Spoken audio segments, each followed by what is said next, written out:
Greetings, fantasy nerds. Welcome to another edition of the Feet-Seeking Missiles Fantasy Football Wrap-Up video. This week I am hosting it from off-site. I'm at work actually, but your other commissioner has come down with a bit of a sinus infection, so he's been a little under the weather today, so I'm going to be doing today's video solo, although he sends his love and promises he will be back next week. So let's get right into it, folks. We had a good week this week. A lot of people on bye, so a lot of good matchups. Fun stuff. I got to win. I don't know about you guys. But let's start first with the standings. So, like I said, I got to win. I did not jump up in the first place because I'm not Mr. Point Hoarder like Geoff. But so we're sitting at Geoff's first place with 970 points. Right behind him is Hessert, also at 6-1 with 968 points. So it's a pretty close race for first place right now. I'm right behind them, although I don't have very many points. I'm still 6-1, only got that one loss, so I'm third place, sitting at 912. I know that fourth and fifth place are gonna be pissed because they both have more points than me, but I got that W, which counts more. So coming in at fourth place is Bobby with 925, and then Shay with 915. He just barely got me at points, but Bobby's 5-2, Shay's 4-3. So their records are what have them in those places. And bringing up sixth place is Mr. Team Elite Chris Johnson, also at 4-3, but he only has 851 points. So I've got him by points and by record as well. So those are your standings right now. It could change with our games next week, but let's get right into last week. So I was playing BB. Thought I was going to get a nice, good, easy win, and I did. I got 94 points. It was good enough to beat him. I would have only beat one other person in the league, which was Tony, but sometimes it's about the matchup you got. With a lot of bye weeks, I needed it. So I got the W, 94-81. Another thing, make sure you guys are paying attention. BB, I think you had someone in there that wasn't playing, so that kind of helped me out, but other people get upset because I think it's bad for the integrity of the game if you don't pay enough attention to take out who's not starting. Next we got Goof and Tony. So Goof 118, Tony 81. Tony's the only one that could have beat. Tony, your Dolphins D got you -5 points. Just a bad week. You had a lot of buys. Goof, good start with Mitch Trubisky. Got you, I think, like a 30 burger on that. So good job starting him. You might have had to do it because of a bye week, but still, good pickup. Next, we got Shay and Sam. Shay is 140. Shay, you're rocking up some points here, buddy. A lot of your people you picked up, too, are kind of waiver wire picks that worked out for you. Sam, 109. Shay, 140. Here's a good stat for you. In this game, Joe Flacco outscored Jared Goff. Jared Goff's like the #1 quarterback, so Joe Flacco's been slacking for a while, but, he outscored him, so just everyone can have their games, their days.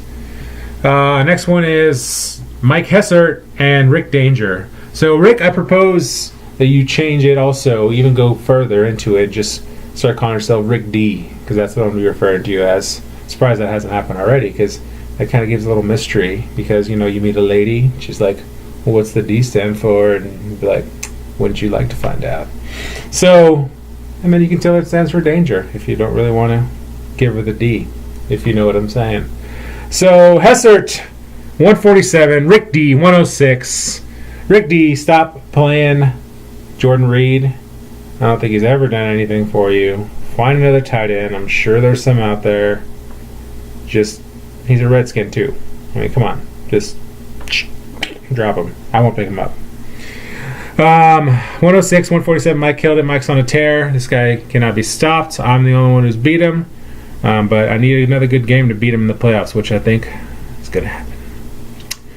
Next, Manny, Doug Baldwinners. Manny did make a declaration on Sunday. We hung out that if he did lose, he was going to change his name. And it hasn't happened yet, but I expect it to be coming, especially because after this week, he lost. This was our squeaker of the weeker, but it was bad. Sunday, Manny had like a 30-point lead, something like that, 28-point lead going into that Sunday night game. We thought he was fine. He thought he was fine. Everyone thought he was fine except for Kareem Hunt. Dude put up a 30 burger and just took the game from Manny. 108 to 110. Man. So Manny is going to change his name, he says, to the 2017 Cleveland Browns because he's predicting to go 0-16. Dude hasn't won a game yet. So I'm good with that. I'm fine with him keeping that momentum going and, going 0-16 and just fizzing out. But you got to do it with style, man. You don't just not play anyone. Just play terrible people and make terrible decisions like you've been doing, right? Don't leave anyone in there that has a bye, but just find the worst piece of shit you can find, put him in there.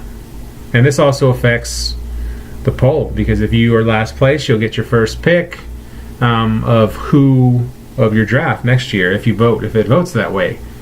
So last game here is Bobby and Chris. So Bobby took a tough loss. I'm sure he wanted that win. I looked at your bench. I mean, every single person on your bench was on a bye week except for one.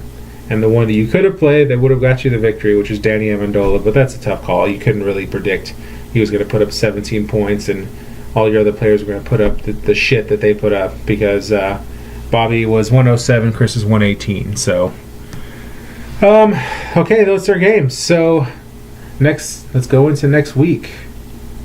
And I'm looking at the poll. There is 5 votes. So, less than half of us have voted. Take advantage of your democratic right in fantasy football and, in your life in the US of A. Vote. But vote here. It's only 5 votes. Not even half of us have voted.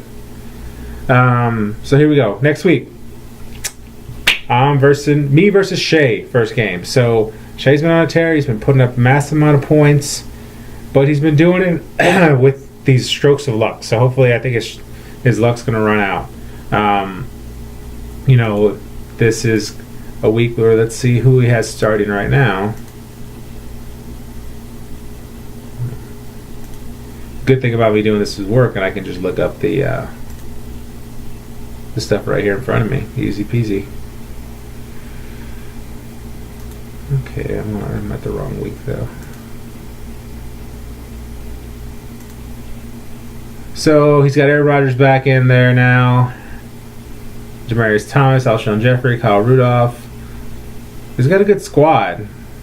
Keyshawn Barber, so he's the one that's going to do nothing. He's the guy that he's hoping to get good points. So I'm predicting Demaryius Thomas is going to put up shit. Kyle Rudolph hasn't done anything really all year.